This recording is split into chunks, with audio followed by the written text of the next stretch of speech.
mempersembahkan. I've got no roots, but my home was never on the ground. I've got no roots, but my home was never on the ground. I've got no roots. I've got no roots. I've got no roots, but my home was never on the ground. I've got no roots.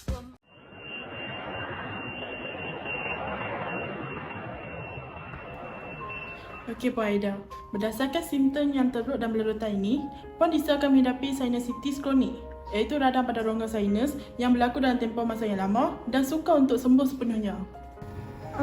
Maksudnya bukan resdung biasa lah doktor? Ya, sinusitis kronik yang memerlukan rawatan berterusan dan pemantauan yang rapi. Berikut 5 punca utama sinusitis kronik. Yang pertama, jangkitan berulang. Bakteria, virus atau kulat menyebabkan keradangan berterusan. Yang kedua, alergi hidung, pembekakan saluran hidung. Yang ketiga, polip hidung, pertumbuhan tisu yang menyumbat saluran sinus. Yang keempat, masalah struktur hidung seperti septum hidung bengkok. Yang kelima, asap rokok dan pencemaran udara mengiritasikan lapisan sinus dan menghalang saluran normal. Penyakit ini biasanya berpunca daripada alahan pembajangan, jangkitan sinus berulang, struktur hidung yang sempit atau pencemaran udara.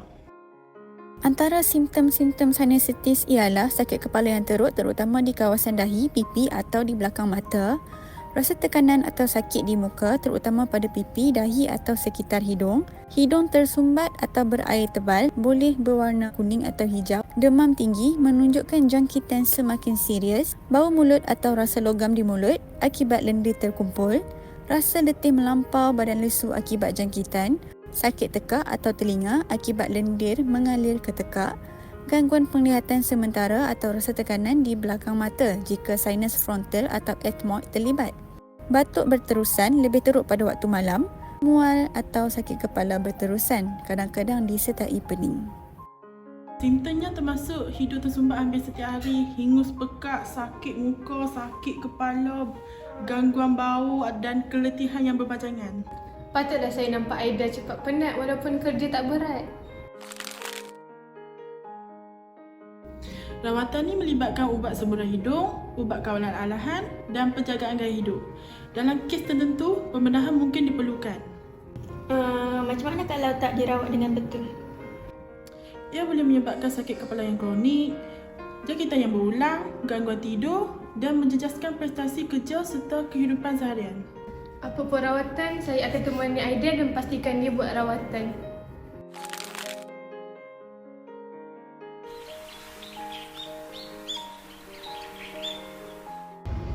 Sejujurnya kan Mak, Aida rasa tertekan lah. Badan ni cepat letih, emosi selalu tak stabil. Aida pun rasa bersalah juga sebab selalu ambil cuti kerja. Ya, Mak dah lama perasan Aida makin diam dan kurang senyum. Keluar ke mana-mana pun tak nak. Asyik nak duduk rumah je.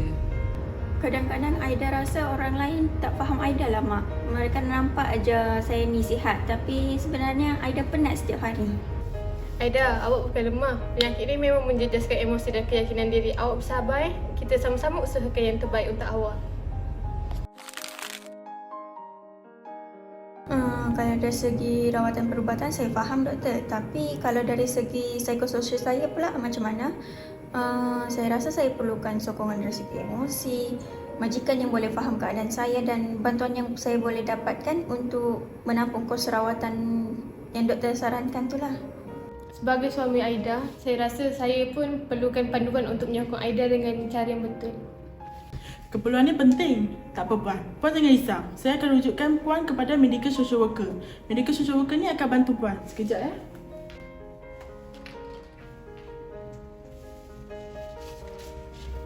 Okey. Ni Puan boleh isikan nama dan saya akan rujukkan ke medical social worker ya.